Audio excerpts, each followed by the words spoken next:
क्योंकि इसी बीच पीयूष गोयल की तरफ से प्रेस कॉन्फ्रेंस में क्या कुछ कहा जा रहा है, सुना देते हैं। अस्मिता का, बिहारियों का अपमान, हर एक को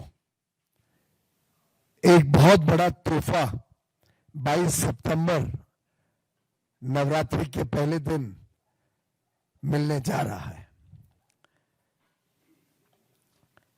15 अगस्त को माननीय प्रधानमंत्री जी ने देश को वादा दिया था कि अब देश निकल पड़ा है, रुकेगा नहीं, झुकेगा नहीं।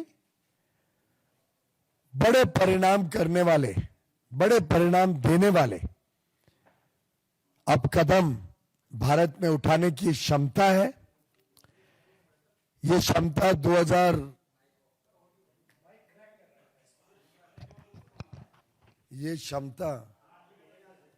ये क्षमता जरा पैशन आ जाता है ना,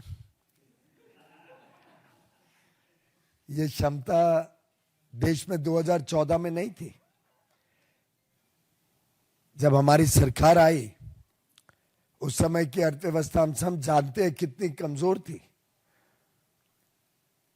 हम सब जानते हैं कि 10 साल कांग्रेस के शासन में भ्रष्टाचार करने के अलावा प्रभावशाली कदम या ट्रांसफॉर्मेशनल रिफॉर्म के कोई कदम उठाए नहीं गए। वादे बहुत मिलते थे, एक्शन मिसिंग था। अटल जी ने कल्पना की थी एक टैक्स की कि सभी 30-35 अलग अलग प्रकार के टैक्स, ड्यूटी, लेवीज, इन सबको एकत्रित करके एक टैक्स बनना चाहिए। 2004 में अटल जी चुन के नहीं आए। यूपीए की सरकार वादा देती रही।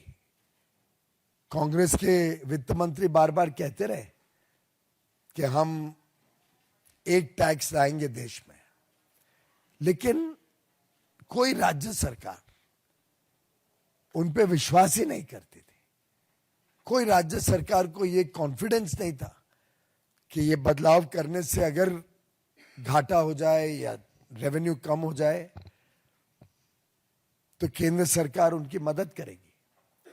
ये प्रधानमंत्री नरेंद्र मोदी जी का दृढ़ संकल्प था और आर्थिक सोच स्पष्ट थी, जिसके कारण उन्होंने ये हिम्मत की कि केंद्र सरकार जो भी राज्य में जीएसटी आने के बाद अगर रेवेन्यू कम होगा या ग्रोथ, रेवेन्यू की बढ़त 14% से कम होगी, उसको केंद्र सरकार कॉम्पेंसेशन के माध्यम से पूरा करेगी 5 साल के लिए। अब सोचिए कितनी बड़ी हिम्मत की बात थी। आप जब जीएसटी ला रहे हो, सरलीकरण कर रहे हो, 35 अलग अलग अफसर लोगों के यहां जाते थे, फॉर्म भरने पड़ते थे, कितनी कठिनाइयों से व्यापार और उद्योग जगत गुजरता था।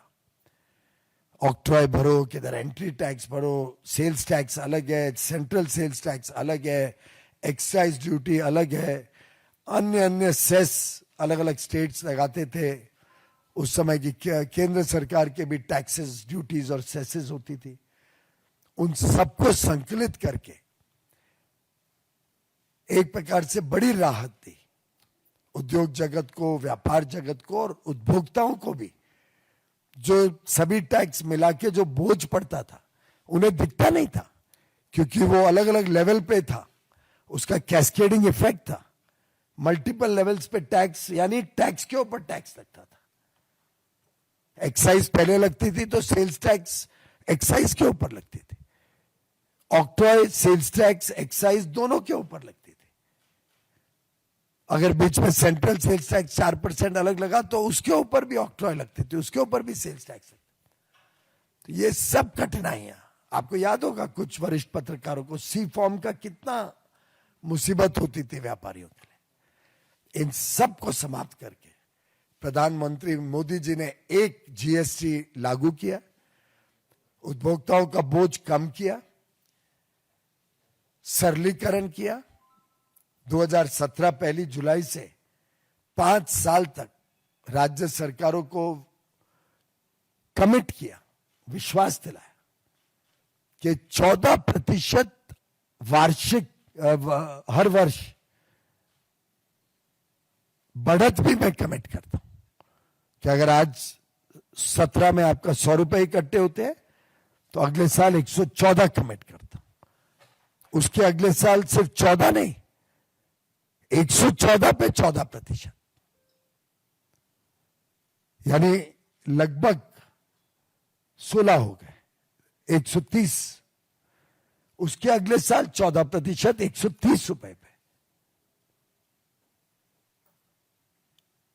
इस प्रकार से माननीय प्रधानमंत्री मोदी जी, जिनके ऊपर विश्वसनीयता भी थी, सभी राज्य, विपक्षी राज्यों ने भी मिलकर रेट्स तय किए, स्लैब्स तय किए, पूरा प्रोसेस कॉन्स्टिट्यूशनल अमेंडमेंट किया गया और समय समय पे 2017 से 24-25 तक समय समय पे जहां जहां संभव हुआ माननीय प्रधानमंत्री जी रेट्स कम करते ही रहे। आपको याद होगा 2018 में तो 100-150 आइटम पे रेट कम किए थे एक साथ,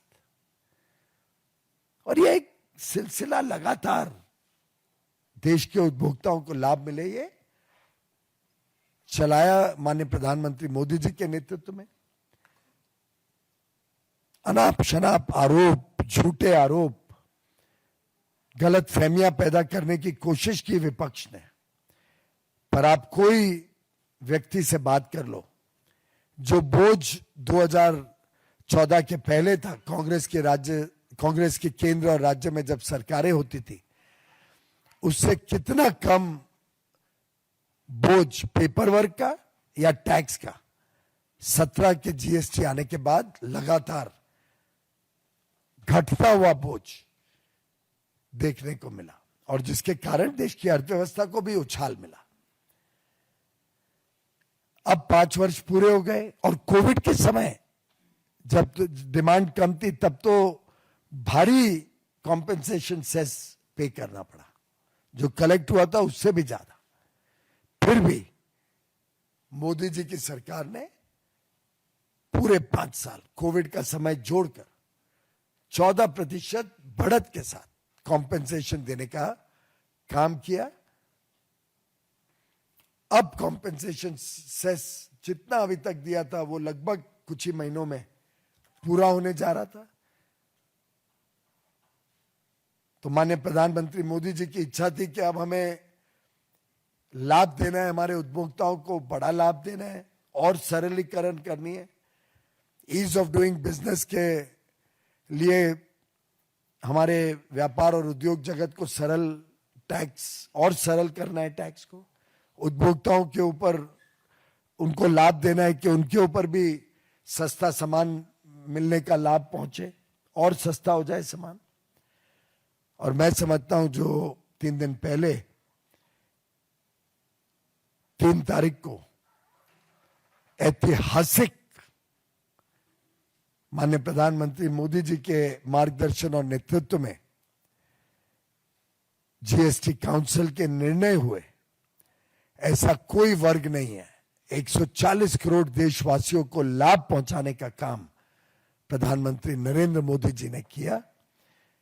इसलिए मैंने कहा ये आज तक का सबसे ट्रांसफॉर्मेशनल, सबसे बड़ा बदलाव माना जाएगा, देखा जाएगा। आने वाले दिनों में अर्थव्यवस्था को एक नई ऊंचाइयों तक लेके जाने का काम करेगा, देश में डिमांड बढ़ाएगा। और देखिए कितना व्यापक इसका स्कोप है। खाने पीने की हर वस्तु, white goods, refrigerator, air conditioner, scooter, motorcycle, गाड़ियां, कॉस्मेटिक्स, ब्यूटी के जितने प्रोडक्ट्स हैं,